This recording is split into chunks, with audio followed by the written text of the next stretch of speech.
Today, this is Ryan Claros from Custom Fitness, licensed physical therapist. Thank you again for joining us for segment number 9 for our daily maintenance program. For the next couple of segments, we're going to be focusing on our running series. What we're going to do is we're going to actually debunk a couple of myths. We're going to kind of talk about lots of injuries, and then we're going to talk about how to kind of treat these injuries and improve overall running performance, running economy, and then at the end of the day, decrease the risk of injury. Come on, Coach Paul from Custom Fitness. Right, this is the head coach. We're going to be able to kind of say, hey, by the way, what can we do for a lot of these runners? Right, let's kind of talk about why we need to do it.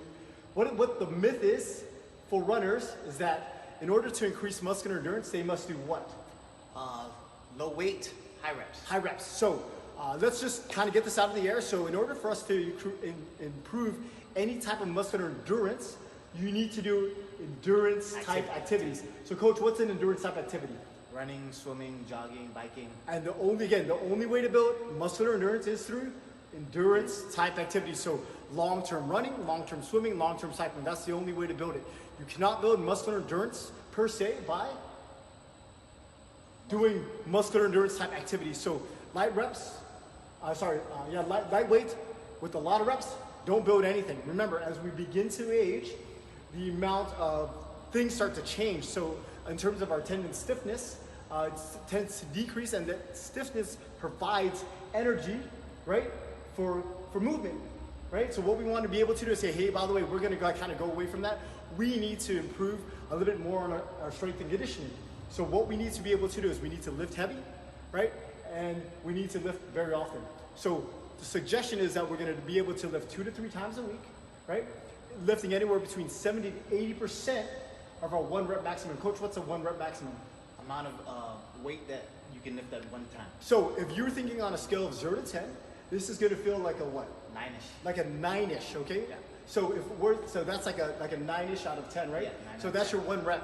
So if you're not familiar with lots of this weightlifting, when we're doing these repetitions, if you have anywhere between 3 to 4 reps or feel fatigued, that's what we're shooting for. So research has shown that a weightlifting program greater than 6 weeks, right, decreases your risk of injury.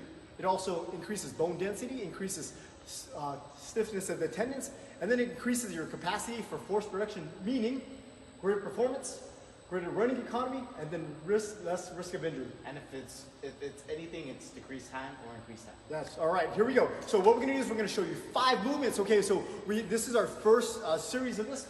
5 movements. All we're going to do is we're going to squat, we're going to deadlift, we're going to step up, we're going to lunge, and then we're going to do some calf raises. The most 5 probably important movements, especially for the lower extremities. Now, it is important to note that these movements are not inclusive. So meaning that there's way more movements that we can do. It just depends on your training status, your training limitations, your injury history, and then just kind of your overall comfort level and the available equipment to you. So these are all these factors, including gender and just age, kind of play into a role. So these 5 movements are your bread and butter. So let's start with them. Okay, so what we're gonna do is we're gonna just show you the hinge. And again, we said we need to go heavy 2 to 3 times a week, right?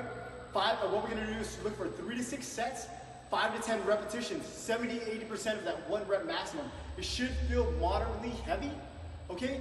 You should feel fatigued at the end of the set, but not to worry we're going to pass out. Correct, coach? Right. All right, so what we're going to do is we're going to start off with a goblet squat. So we're going to start off with a goblet squat. All that means is using a kettlebell, a dumbbell, any type of odd object. You're going to go ahead and put that right in front of you. Go ahead and hold it right in front. This makes it a little bit more difficult. Thumbs are going to be pointed up, and then we're just going to go ahead and go squat, coach. And we're going to come up. Remember, so what we're looking at is just for a little bit of tempo. So we're going to do that from the side. And go ahead and squat, coach. And go ahead and come on down. We're just going to do 2 more. So remember, the first movement that we're going to do is squatting, goblet squat, and with any type of odd object is probably the first variation that you should be doing if you're not very comfortable. An air squat, guess what? You're running all the time, so the amount of weight that you're carrying with an air squat compares to nothing when you're running, right, coach? Right. All right. So the next one we're going to show you is just a hinge, and we're just going to show you a kettlebell or dumbbell deadlift. So all we're going to do is that stance should be a little bit more narrow, right?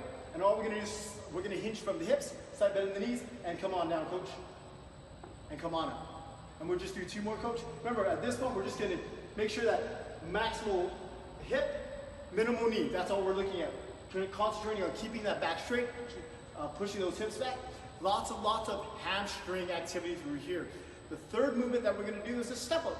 Now, if you notice, we're just going to kind of focus the way that we kind of change the intensity is through weight and through height, and we could also do it through tempo, right? So what we're going to do is we're going to notice we're going to front rack this nice kettlebell right in here.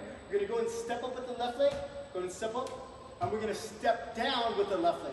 So it should be supported all the way through, and go ahead and come up, go ahead and go, coach. Remember, we're trying to do 3 to 6 repetitions, all right? 3 to 6 sets, 5 to 10 repetitions, and it should feel relatively heavy. We can start off with the low step first, and we're just going to keep that kettlebell on the same side. All right, coach, go to relax. Now, what we're going to do is the fourth movement is we're going to work on the lunge. Now, since we've already worked on the step up, we're not going to go forward, we're going to go ahead and go backwards. So same thing, coach is going to go ahead and front rack that, coach. So for this, all we're going to do is make sure that the kettlebell is on the side that stays stagnant. So we're just going to go ahead and lunge back with the left side. We're going to stay nice and straight up. Go ahead, coach. Now, from this position, remember, all we're looking at is getting that back knee down. Vertical body, like someone's going to pull us up like a puppet. Go ahead and coach. And toe down, boom, and go ahead and come on up. Now, the last movement we're going to do is we're just going to do a weighted calf raise. Now, what we want to do is focus, okay? So again, we're using the same weight throughout, but remember, this is relative to your 70 to 80% of how you're feeling. So what we're going to do is we're just going to focus on driving over the big toes. Tempo is always going to be good.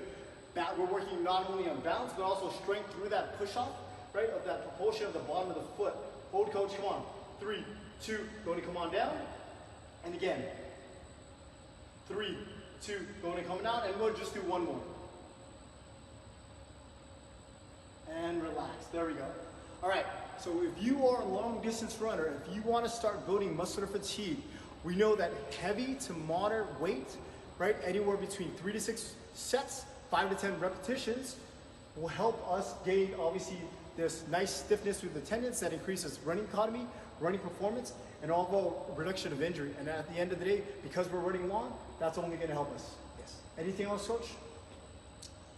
Go lift heavy. Go lift heavy, lift often,